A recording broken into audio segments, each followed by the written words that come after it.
શહેરના પૂર્વ વિસ્તારમાં આવેલા આજવા રોડ શ્રી જ્ઞાનસાગર રેસિડેન્સી નજીક વધુ એક જોખમી ભૂવો પડ્યો। પાલિકાની અનઆવડતના કારણે વડોદરા સિટી સ્માર્ટ સિટી તો ન જ બની શકી, પરંતુ ચોમાસામાં ભૂવા નગરી ખડોદરા નગરી જરૂર બની ગઈ છે। પાલિકાના અધિકારીઓ અને કોન્ટ્રાક્ટરો દ્વારા કરાતી રોડ રસ્તાઓ ડ્રેનેજની કામગીરીમાં જાણે વેઠ ઉતારી હોય અથવા તો ભ્રષ્ટાચાર કરાયો હોય તેવું જણાય છે, કારણ કે ચોમાસામાં શહેરમાં ઠેર ઠેર જોખમી ભૂવાઓ પડી રહ્યા છે, ખાડાઓ પડી રહ્યા છે, છતાં તંત્રના પેટનું પાણી હાલતું નથી કે કોઈ કોન્ટ્રાક્ટર કે અધિકારીઓની કામગીરી સામે તપાસ કે દંડ કરવામાં નથી આવતો। ત્યારે વડોદરા શહેરના પૂર્વ વિસ્તાર એવા આજવા રોડ ખાતે આવેલા નહેરુ ચાચા સોસાયટી પાસે શ્રી જ્ઞાનસાગર રેસિડેન્સી નજીક 2 દિવસ અગાઉ રોડ પર નાનો ભૂવો પડ્યો હતો, જે અંગે સ્થાનિકો દ્વારા કાઉન્સિલર અને વોર્ડ અધિકારીઓને જાણ કરવામાં આવી હોવા છતાં તંત્રએ ધ્યાન ન આપતા આ ભૂવો ધીમે ધીમે મોટો થઈને જોખમી બન્યો છે। નજીકમાં જ શાક માર્કેટ ભરાતું હોય,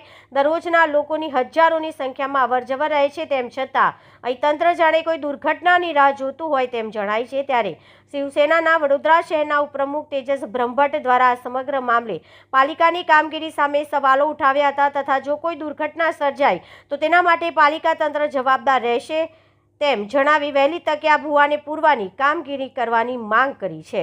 કહેવાતી અને કાગળ પરની સ્માર્ટ સિટી વડોદરા શહેરનો પૂર્વ વિસ્તાર છે। કમલાનગર તળાવ પાછળ નહેરુ ચાચા નગર પાસે આવેલી જ્ઞાન સાગર રેસિડેન્સી પાસેનો આ વિસ્તાર છે, જ્યાં છેલ્લા 2 દિવસ પહેલાથી એક આ ભૂવો નાનો હતો, પરંતુ પોતાની એસી કેબિનમાં બેસી બેલગામ અધિકારીઓ જે પોતે સ્માર્ટ સિટીના ઘોડા કાગળ પર દોડાવી રહ્યા છે અને એની ઉપર જે શાસક પક્ષનો અંકુશ નથી, એના કારણે આ ભૂવો થોડો મોટો થઈ રહ્યો છે।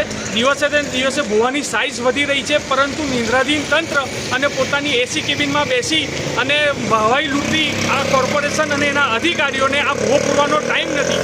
આ અવર જવર કરતો મુખ્ય માર્ગ છે, અહીંયા રોજના હજારો લોકો અવર જવર કરતા હોય, નજીકમાં શાક માર્કેટ અને આખું મોટું માર્કેટ ભરાતું હોય તો હજારો લોકો અવર જવર કરે છે। તો શું વડોદરાનો કોઈ પરિવારજન આની અંદર પડશે કે કોઈની જાનહાનિ થશે ત્યારે આ કોર્પોરેશન આને પૂરવાની કામગીરી કરશે? અમારી સ્પષ્ટ માંગ છે કે હજુ પણ સમય છે એસી કેબિનમાંથી બહાર નીકળી ખરેખર જો વડોદરાને સ્માર્ટ સિટી બનાવી હોય, ખાડોદરા નગરી અને ભુવા નગરીના ઉપનામથી બહાર આપવું હોય તો આ લોકોએ ગ્રાઉન્ડ લેવલ પર આવીને કામ કરવું પડશે અને આ ભુવાને તાત્કાલિક રિપેર કરવો જોઈએ। તેજસ બ્રહ્મભટ્ટ, શિવસેના વડોદરા શહેર ઉપપ્રમુખ।